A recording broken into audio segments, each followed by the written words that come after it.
बिस्मिल्लाहिर्रहमानिर्रहीम। अस्सलाम वालेकुम व्यूअर्स, उम्मीद करती हूँ आपके रोज़े बहुत अच्छे गुजर रहे होंगे। और ये देखिए मैंने आज बनाया है इफ्तारी में गाढ़ा गाढ़ा मीठा दूध का शरबत। और ये देखिए बहुत ही हेल्दी शरबत है ये, और बहुत ही झटपट फ़ौरन बन जाने वाला। और यकीन करें कि सारे घर के अफराद और बच्चे इस शरबत को ज़रूर पसंद करेंगे। तो ये देखिए सारे इंग्रेडिएंट्स हैं। मैंने लिया है आधा किलो दूध मैंने टेट्रा पैक लिया है। और ये देखिए जेली है, रंग बिरंगी सेवइयाँ हैं, कस्टर्ड है। और 4 टेबल स्पून मैंने दूध अलग से एक प्याले में लिया है। तो ये देखिए मैं 3 टेबल स्पून डालूँगी चीनी के, और इसको अच्छे से मिक्स कर लेना है। और 1 गिलास में डालूँगी पानी का। आधा किलो दूध है तो मैं 1 गिलास इसमें डालूँगी पानी का, और 3 टेबल स्पून मैंने डाल दिए चीनी के। तो ये मैंने जो 4 टेबल स्पून लिए हैं दूध के अलग से प्याले में, इसमें मैं डालूँगी 1 टेबल स्पून कस्टर्ड मैंने वनीला फ्लेवर में लिया है। आप किसी भी जो भी फ्लेवर आपको पसंद हो आप वही फ्लेवर इस्तेमाल कर सकते हैं। तो इसको कस्टर्ड को अच्छे से दूध के अंदर मिक्स कर लेना है, अच्छे से चमचा चला के, ताकि इसमें जो भी लम्स हों वो घुल जाएं।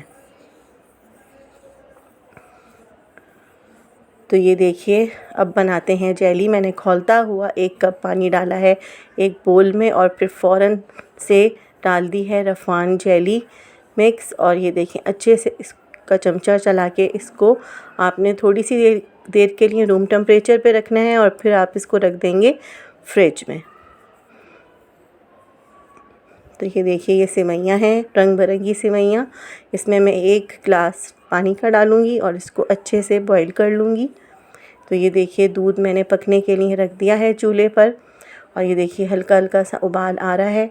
अब मैं इसके अंदर डाल रही हूँ कस्टर्ड जो हमने घोल के रखा था, 1 टेबल स्पून।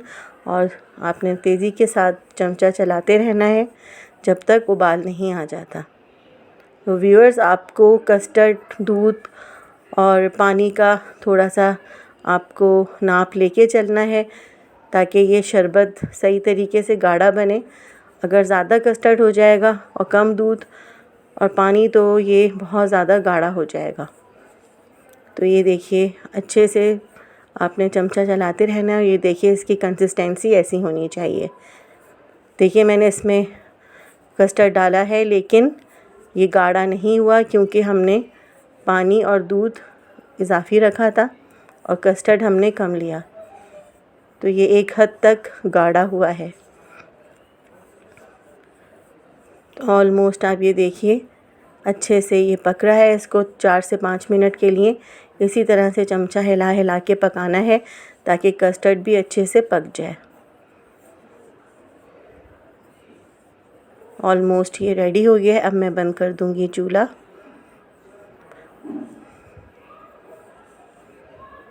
तो ये देखिए एक तरफ पक रही हैं सेवइयाँ, और ये ऑलमोस्ट रेडी हो गई हैं, उबल गई हैं और गल भी गई हैं। अब इनको आपने छलनी में छान लेना है। तो ये देखिए व्यूअर्स, बर्फ़ के अंदर मैं डाल रही हूँ ये सारा का सारा शरबत जो हमने कस्टर्ड से बनाया है। बहुत ही ठंडा ठंडा गाढ़ा गाढ़ा मीठा सा ये शरबत बनता है। और ये मैंने डाल दी हैं सेवइयाँ। पहले आप शरबत को जो आपने चूल्हे पे पकाया है रूम टेम्परेचर पर अच्छे से ठंडा कर लें, और फिर बर्फ़ में आपने मिक्स करना है। तो ये देखिए कितना अच्छा सा बनकर रेडी हो रहा है शरबत। अब इसके अंदर आप जेली डाल सकते हैं। आप चाहें तो इसमें ड्राई फ्रूट्स भी डाल सकते हैं, लेकिन आजकल क्योंकि गर्मियां हैं तो इसी तरह का हमें शरबत बहुत अच्छा लगेगा रोज़े के बाद। तो व्यूअर्स, उम्मीद करती हूँ आपको मेरी ये रेसिपी पसंद आ रही होगी। तो आप मुझे दुआओं में ज़रूर याद करिएगा, और सब्सक्राइब करना बिल्कुल ना भूलें। अब मुझे इजाज़त दें। नेक्स्ट रेसिपी के साथ दोबारा हाज़िर होंगी। अल्लाह हाफ़िज़।